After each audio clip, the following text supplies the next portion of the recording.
For those who don't know me, I think most of you know me, but I'm Tish. I'm fairly new. I'm the writer in residence here. So if I haven't met you, come meet me afterwards. So this morning, in the Old Testament passage and the New Testament passage and the Gospel, we see this thread that unifies them, and because they all deal with prophets who are criticized or ignored or disbelieved. And I want you to notice this morning this kind of strange interplay between strength and weakness that we see in all of these, between what we may kind of expect from a prophet, like authority, power, success, if the prophets were really from God, right? And what we actually see in these passages. And if you kind of have been around the church or grown up in the church, or you've heard these passages, this may not be surprising to you. You're sort of expecting this, right? But it's weird. The way that strength and weakness are talked about here is strange. It's different. And it should be shocking to us. It was shocking to the people that this is written about and written to. And so I want us to kind of notice this together and look at these prophets together. So we begin the gospel passage this morning with Jesus in his hometown, kind of around people he always grew up with. And I'm from here. Yesterday, I was with people who changed my diaper as a baby, right? We were all together. And so I identify with this. I sort of feel kind of what it's like to be around these hometown folks. And I'm going to read the same passage to you from Eugene Peterson's The Message, because I think it kind of captures how these hometown folks would talk and think. So Jesus is doing these amazing things in different towns, and his neighbors say, he's just a carpenter, Mary's boy. We've known him since he was a kid, right? We changed his diapers. We know his brothers, James, Justus, Jude, and Simon, and his sisters. Who does he think he is? And Peterson says, they tripped over what little they knew about him and fell sprawling, and they never got any further. They bring up here that he's a carpenter. Isn't this the carpenter? And in America, we sort of are used to stories or hear stories of rags to riches, right? Of people kind of starting poor, working class, and kind of ascending to fame and success. And we love these stories, right? We kind of manufacture them even when they're not totally true, right? Presidential candidates, they all have their grandfather that was a farmer and had to make his own shoes, right? We all kind of come from, we love these stories of people sort of making their own way, right? And upward mobility. And even those politicians who graduated from Yale or Harvard and grew up wealthy, they want to be known as kind of the guy you want to have a beer with, right? That's what we want. And so we can be used to this, but at the time, the notion of sort of upward mobility, that wasn't a thing. And so this is not how people saw things. Scribes, teachers, rabbis, they devoted themselves their whole lives to study. And so you frankly had to kind of have the time and the privilege to do that. So the working class were not the scribes, right? They were not the teachers. And so here, the people are looking at Jesus and saying, he's a carpenter, right? But how does he know all of this? How does he teach with this authority? He's Mary's son. This is a dude who we all know, who we grew up around. And who does this guy think he is? They tripped over the little they knew about him, right? And so we can still sometimes be like this, though, even here. As one commentator said about this passage, it's typical when you come to a conference that the keynote speaker is usually the one who comes from farthest away, right? We want to import the experts. The people around us can be overlooked, right? Can be ignored. On the other hand, Jesus was this ordinary guy. He wasn't the kind of guy that people thought of as anything special, right? He was overlooked. He was not an overachiever. He didn't hold power in any earthly sense. I don't know if you guys have ever heard this. I sometimes heard this growing up from youth pastors or folks like that, but I would be told, Jesus would have been like the quarterback of the football team, the valedictorian, right? Like homecoming king, like the kind of the guy, right? Like Mark Driscoll called Jesus the ultimate fighter, the warrior king, right? Like Brit just shook her head. Bruce Barton called Jesus a winner, a magnetic man, the world's greatest business executive. Billy Graham said Jesus would have been the star athlete, the captain of the team, right? But I want to just point out that this passage at least would suggest that Jesus was not the guy voted most likely to succeed, right? Like no one turned to him and was like, we were always expecting big things of you, Jesus. Like that was not what happened in this passage. He was not super popular. He was not the guy this was expected from. His community was caught off guard by this. But to be clear, this is God in the flesh. This is the Holy One, the eternal God, the one who commands the angels, creator of the universe, the Messiah. But he was ordinary and he was unimpressive. Look at his strength.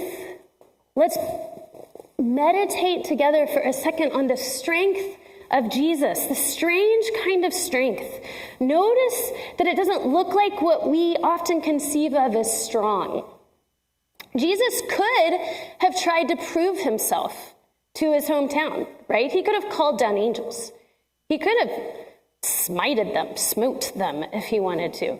But no, they call into question his authority, and his response is this humble sentence of just a prophet has little honor in his hometown, right? And then there's this weird line that follows where it says he couldn't do many miracles there except to lay hands on a few sick people.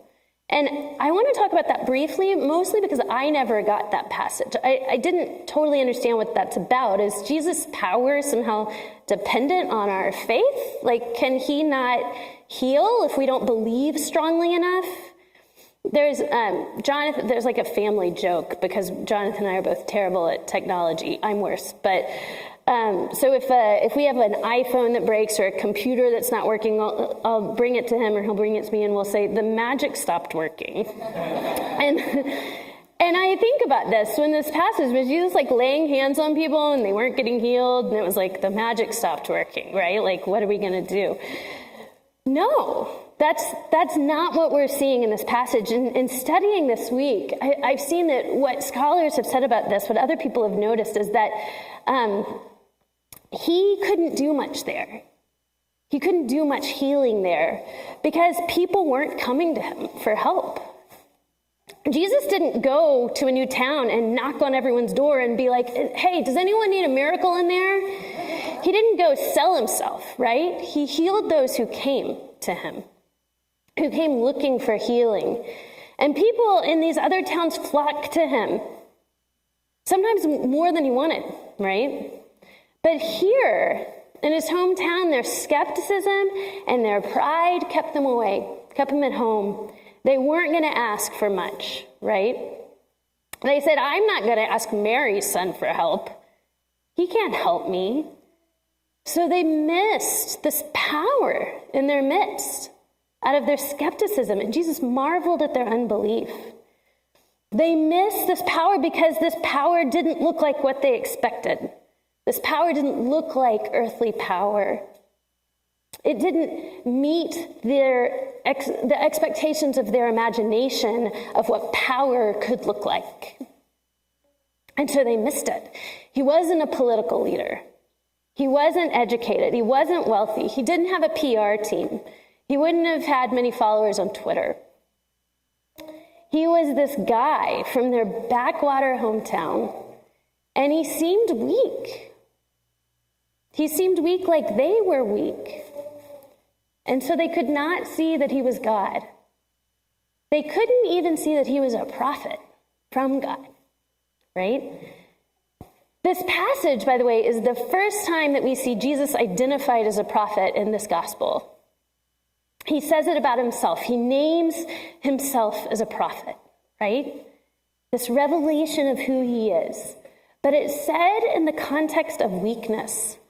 It's not after this big miracle, like the feeding of the 5,000 or raising Lazarus from the dead. That would have been the part it made sense to be like, I'm a prophet, right? But he calls himself a prophet. He identifies his true identity in the context of weakness and rejection.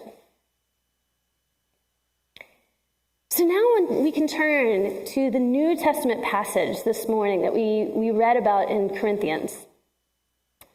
And in Corinth, people were questioning if Paul should be a spiritual leader. They didn't really want him as their spiritual leader. He didn't look like what they were expecting. His ministry wasn't producing the kind of fruit that they wanted.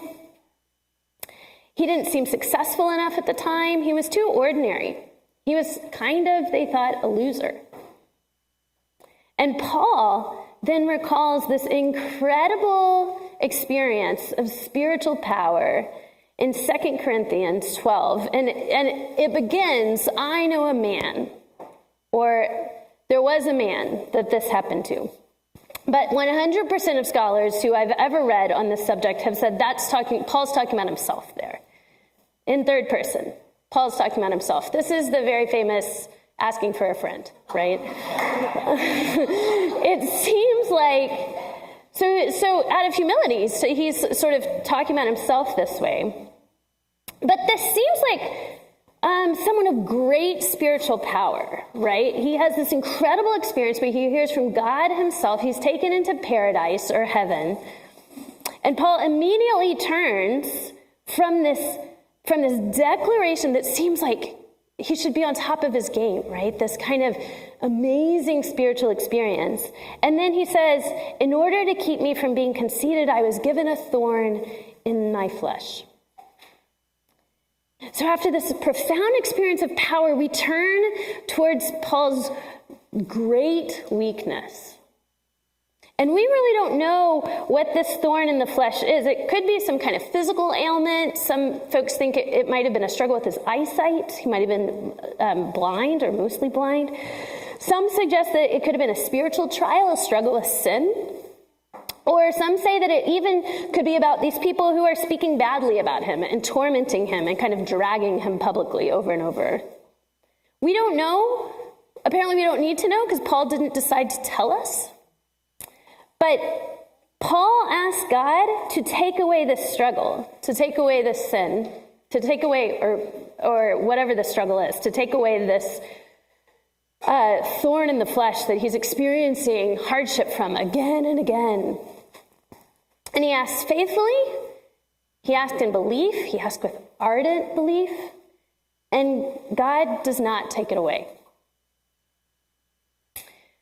Does God not take it away because Paul doesn't have enough faith or because Paul isn't loved by God?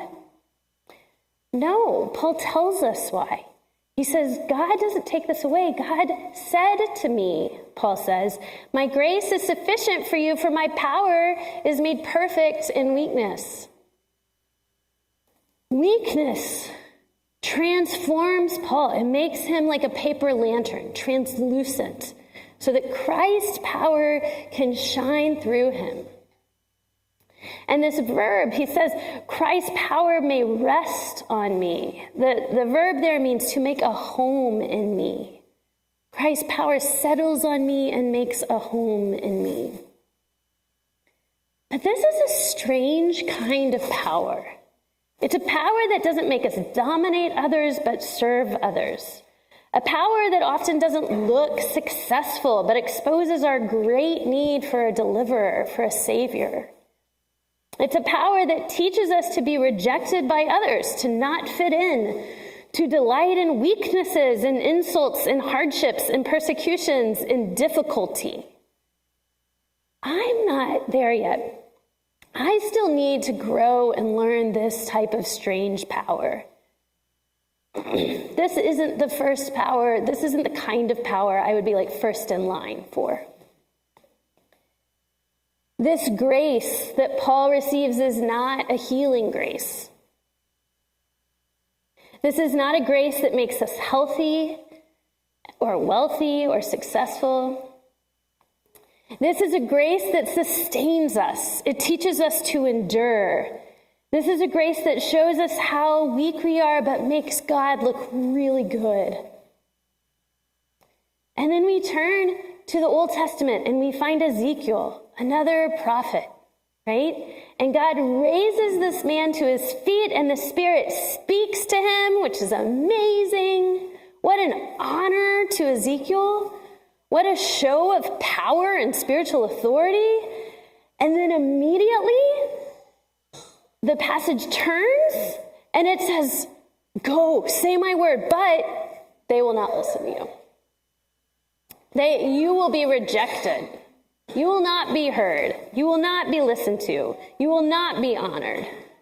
Briars and thorns are all around you, and you live among scorpions. So go do your work. And he sends him out. So how do we respond to this kind of strange power? How does this kind of power that looks like weakness change us as Christians? So I'm going to look at just 3 ways. There's many ways, but I'm going to look at 3 ways that the strange power that looks like weakness changes us. Number 1, because of this strange power that looks like weakness that we find in the Gospels, that we find God working out in the world, we cannot try to shore up our own power. Jesus emptied himself of power. Being in the very nature of God, he humbled himself and became obedient. We cannot then use God to seek our own power. And the church has done this in history. This isn't just like the bad people out there. The church has used the very language of faith to pursue violence at times, to pursue oppression of others. But brothers and sisters, this is not the way of Jesus. This is not the strange way of power that the scriptures witness to. We hear language like America first, right? And it brings this idea that our Christian identity is equally important or maybe less important to our national identity, to being an American. But if we live with the belief that our national identity is as important as who we are in this way of Jesus, then we're going to live lives of confusion and incongruence. Because the view of power and the view of weakness in the kingdom of God is deeply oppositional to the view of power and weakness in America and in the nations. This strange self-emptying, the word is kenosis, pouring out of oneself, this way of weakness that we are called to as Christians is not the American way. It's not the way of power that we've been taught, that we can sort of imbibe in our culture. We want to be strong, right? I want to be strong. We want to be winners. We want the strongest military in the world, right? We want to dominate, and we love wealth, and we love celebrity, and we love the good-looking ones, and the clever ones, and the ones who have it together. And I want to be clear, this isn't just a feature of the right, or this isn't just a feature of the left. This is the ideology that both political parties hold in common. Neither party's platform is going to be, we are weak, guys. They're not going to get together and write that and say, we are weak, we are helpless, we're in need of a deliverer, and we're going to lay down our own power for the sake of others, for the sake of our enemies. It wouldn't be a winning platform. That's not what we're taught. That's not what sort of makes success. Neither president, whoever it is that runs next, their slogan is not going to be, make America weak again, right?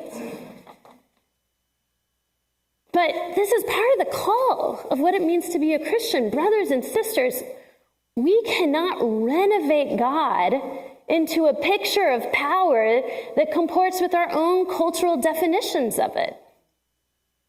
We can't remake God to be a tool for your own or our own power. We need to sort of be shocked and surprised, even troubled by this kind of strange way of power. It's unlike anything we see in the world, in our country or in any other country. It's unlike any earthly power. But this is not just some sort of ideal, some kind of pie in the sky, unrealistic pious idea. This is the call of Christ. The call of Christ will be to embrace this kind of self-emptying, this way of weakness, and it will put us at odds with the formation that we receive as Americans, as consumers. It will be uncomfortable. But we will have to choose the way of the cross, the way of weakness, or the American version of kind of power and dominance, the way of the world, the way of every nation.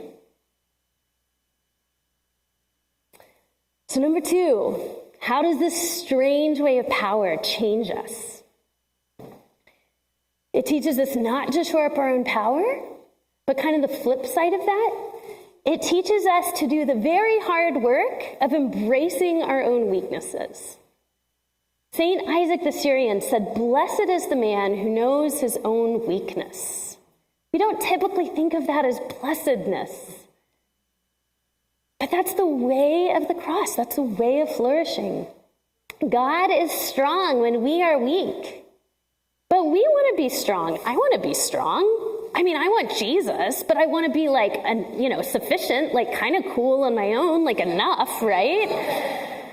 We want to be successful and happy and well, and then, God on the side, right? And we want to be right? We want to justify ourselves. We want our own righteousness. I want my own righteousness. But the call of this and the great gift of this is that we don't have to spend our energy and time on self-justification, right? Because we have a God who loves us, who has made us right in the eyes of God because of not anything having to do with us, but because of God's great strength, because of God's work on our behalf. If we have to justify ourselves, if we have to be strong on our own, if we have something to prove, then we always have to show our strengths, put our best foot forward. We have to perform. We have to prove our power to others. It's exhausting. But if we know in our hearts of hearts that we are weak and God is powerful, and that in fact his power shows in weakness, only in weakness, then we don't have to build up our own power or righteousness. We can embrace even self-criticism. We can embrace the ways that we're weak. Because we can see and know our weakness, we can name it, we can admit it, and we can repent. This way of weakness is impossible unless we are willing to be humbled. And that can be scary. But I want us to pray together this week that we might know this way of weakness, that we can together pray for humility. But that is a risky prayer unless we know that we have a God who loves us, even as we are. How does Paul trust a God who he asks again and again to take away this thorn, and God does not? How do you trust a God like that? Paul can trust a God that doesn't take away his weakness, that doesn't take away his vulnerability, because this God who Paul prays to took literal thorns into his flesh. He's not unfamiliar with that. Jesus put a crown of thorns on his head. He knows what it is to be weak. Jesus on the cross enters into the fullness of humility, and that becomes our honor. That becomes what we boast in, right? That becomes the great strength that we can walk in. It's a gift. So lastly, how does this strange power of God that looks like weakness change us? It teaches us not to be afraid. If you have to be powerful and successful on your own, then you will live in this constant state of fear and anxiety. Because you're not, and we all know that deep down, you're not really strong. You're deeply vulnerable. I'm deeply vulnerable. We're weak. We as a church are weak. But we don't have to be afraid because God is strong. And that strength is sufficient. It is enough for us. 3 times in this very short passage in Ezekiel, God says, do not be afraid. It's his chief message to Ezekiel. He says, do not be afraid of them or their words. Do not be afraid, though briars and thorns are all around you and you live among scorpions. And then he says it again, do not be afraid of what they say. Do not be terrified of the people. Do not be afraid. Do not be afraid. Do not be afraid. A lot of people in our culture are telling us that we need to be really afraid, right? Afraid that the church is losing power, afraid of liberals taking over, or afraid of conservatives taking over the church, taking over the culture. And out of this fear at times, we go to kind of a show of power, right? We want to respond by kind of bulking up, by flexing. We get more weapons, or we want to shore up more cultural power, cultural capital, or more money, or more fame, or more popularity. Whatever it is, we rely on these things of the world to kind of make us feel safe, right?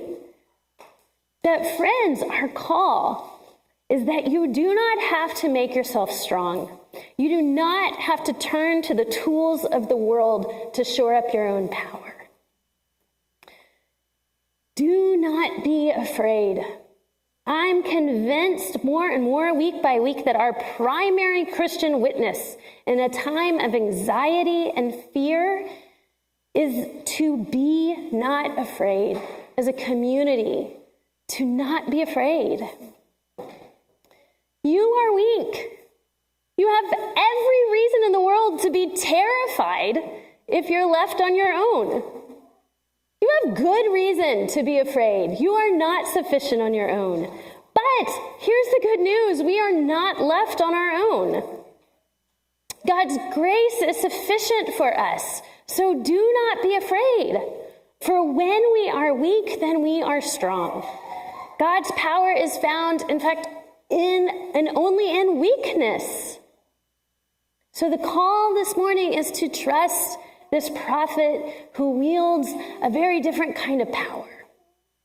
To trust this prophet and priest and king who entered into utter dishonor out of love, out of mercy.